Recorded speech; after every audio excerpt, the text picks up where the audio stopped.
Pemirsa, kembali bersama THS Channel. Anggota DPR RI Dr. Haji Dada Muhammad Nasr SHSIPM IPOL mengadakan Bazar Pasar Murah, program gerakan pangan murah yang berlangsung di area Masjid Jami Al-Karomah Kecamatan Ciparai, Kabupaten Bandung, Jawa Barat pada Rabu 18 Februari 2026. Di sela-sela kegiatan gerakan pangan murah, anggota DPR RI Dr. Haji Dada Muhammad Nasr SHSIPM IPOL berdialog bersama THS Channel dan para awak media lainnya. Dalam paparannya, Kang DN saat diwawancarai tentang kegiatan tersebut, beliau mengucapkan, Ini kan saya di Komisi 4. Juga kita yang mendorong program stabilitas harga jangan sampai melonjak terlalu jauh. Makanya dia intervensi kok pasar murah supaya lebih murah lagi, saya intervensi untuk impak sodakoe ketika musim menghadapi Ramadan. Nanti bulan Ramadan pun akan saya intervensi lagi. Karena di ujung lebaran meledakan daging, meledakan beras, susah. Ini harga bahan pokok itu harus stabil. Punten ya, jadi tadi kalau saya juga orang bisnis, karena ajaran Nabi itu berdagang dan bisnis. Jadi harus bisa aja bisnis. Nabi tidak pernah berproduksi, tapi kadang-kadang menghasilkan itu. Atau ada titik pangdagangkan pun Nabi malaku karena dia pemasang yang jitu. Ini ada wartawan keliling-keliling potensi banyak, kayak potensi keripik opak. Nah, Anda bisa ke kantor teh bawa makanan, datang ke Pemda ini ya nggak bina petani baju opak, raosan. Anda harus bisa mengendalikan pengrajinnya, kudu bersih. Kedua, kudu raos, dia kemasan bagus, kan kurang punya pengalaman begitu mati dia.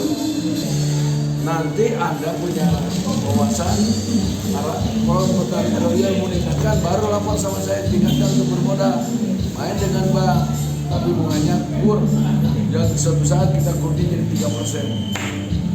Kalau untuk pertanian, alat pertanian, sekarang Bank Mandiri sudah kita dorong untuk memberikan bunganya 3% tanpa agunan. Iya, ini kan kasihan petani hidup punya tanah. Apa yang diagunkannya, yang dijaminkannya? Kamu tuh peternakan sapi di suratan. Sapi makan menghasilkan susu. Lalu ngejo ada ngejo, tanami dengan tanaman-tanaman yang produktif, tapi tegakannya tak ada. Pohon-pohon yang perlu tegakkan itu adalah kopi. Kopi panennya 11 tahun sekali. Kita tanam kesan satu sekali tanam, panennya terus. Terus ada pohon penyangga teh, ada pohon buah konyak, ada peternakan domba, peternakan kelinci. Itu masyarakat bisa hasilnya banyak.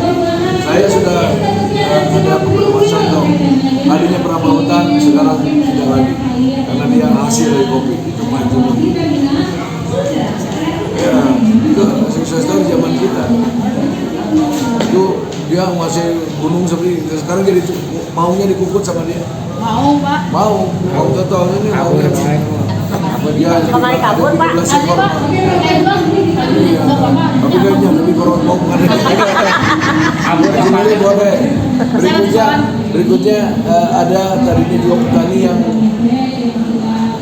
dia karena tidak punya lahan masih bertaninya di perhutani. Sekarang udah turun gunung karena dia beternak kelinci. Kelincinya sudah ribuan. Itu jadi kampung kelinci. Di mana yang paling itu saya di sini di Sukabumi. Nah, kita akan jadi sukses dari itu kita kembangkan. Di sana ada tanam kasang sasaiji. Nah, kasang sasaiji itu saya tuh beri sasaiji itu saya adakan untuk dibagi. Nah, kasang sasaiji kasang mahal sebenarnya. Yang bisa dijadikan minyak dari 3 kilo jadi 1 kilo minyak dan harganya itu per kilonya bisa 600.000. Ini ada siapa yang boleh Enggak usah namanya kacang kayak gini. Namanya kacang kayak gini. Pak, solusi nih Pak untuk wartawan nih. Untuk wartawan gara-gara nih ada memangkas anggaran. Lalu wah aja. Sekarang wartawan banyak yang kolak nih, gimana nih menurut Bapak ini mah kekeluargaan? Iya, saya kira kan banyak Bisnis jalan, apa nih yang- banyak jalan menuju Mekah. Nggak usah ke situ dulu.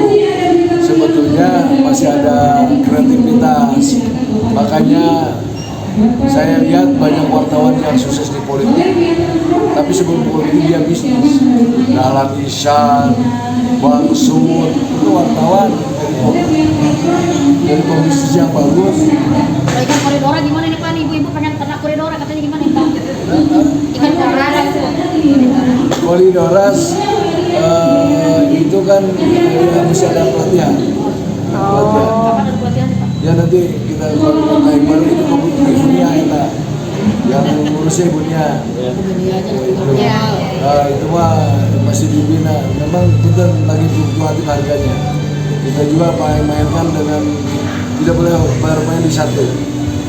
Turutan konglomerat itu mainnya di Liga 1. Berbagai macam bisnis itu dia. bukan satu saja gitu ya. Iya, kalau kan satu ini collab, ini kurang, ada yang lain cara.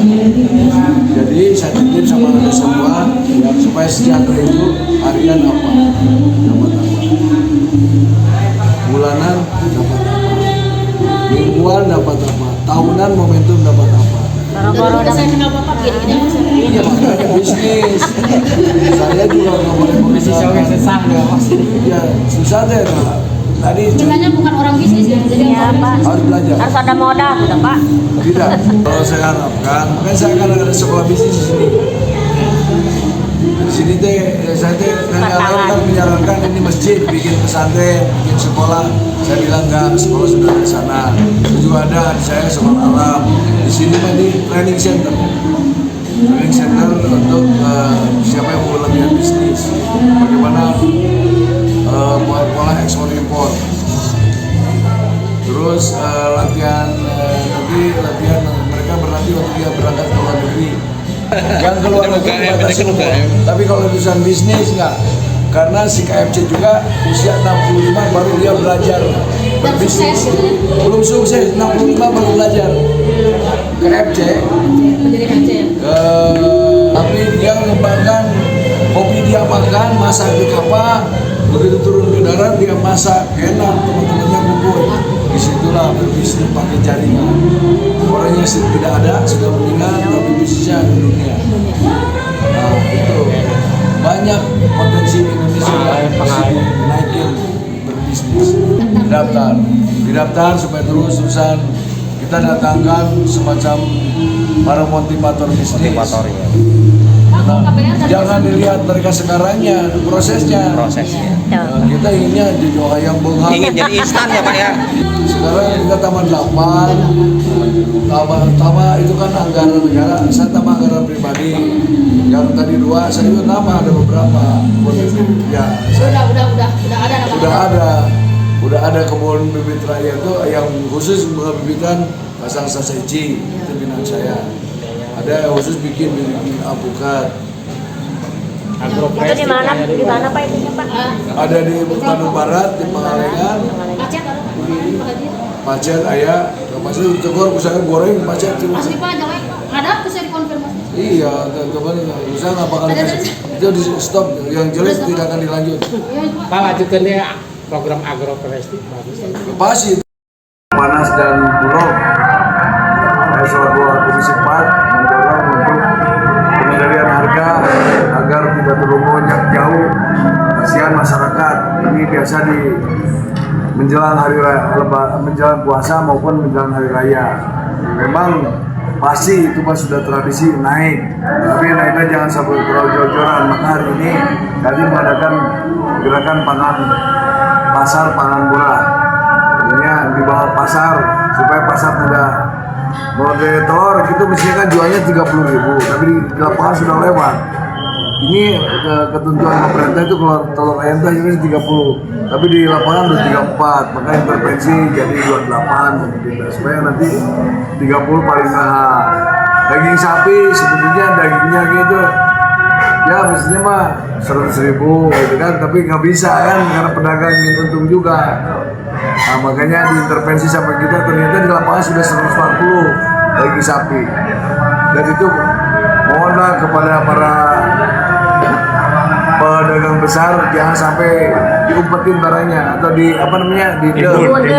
ditimbun, nanti keluarkan minyak, beras, ada aja pemain-pemain timbun. Nah, untuk menghindari itu kami buka nih operasi pasar seperti ini.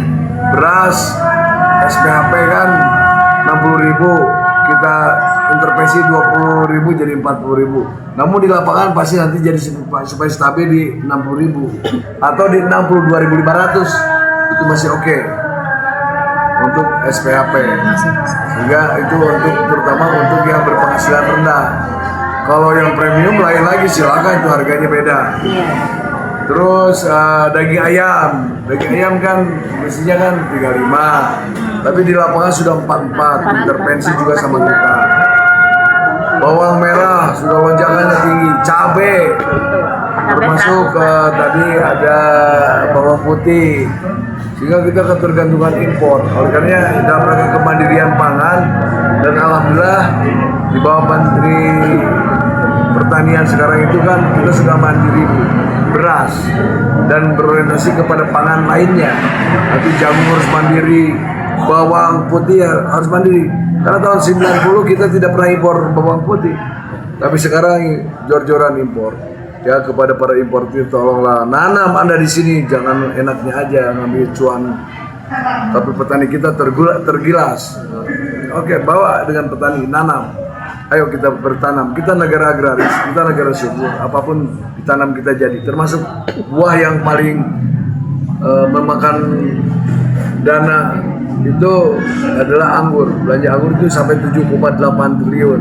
Intervensi lagi kita bikin pertanian anggur yang bisa menyaingi anggur-anggur luar negeri. Ini supaya 2 triliun aja belanja di dalam negeri kan, supaya devisa negara perputaran uang ada di dalam negeri. Beras kan tadinya 34 triliun tiap tahun belanja ke luar negeri, sekarang sudah 0. Ber-34 beredar di dalam negeri. Ini sejahtera nanti daya beli rakyat. Termasuk jagung masih ketergantungan impor. Yang paling besar itu ketergantungan terigu, 55 triliun. Karena terigu tidak bisa dibuat di kita secara langsung. Karena dari bahannya dari gandum. Gandum di daerah kita kurang cocok karena kita agraris, dan gandum itu di tanaman 4 musim. Ada diversifikasi disparitas pengganti, yaitu dengan sukun, dengan ubi-ubian yang bisa jadi tepung. Makanya kita ajukan dalam undang-undang sekarang hilirisasi industri pangan,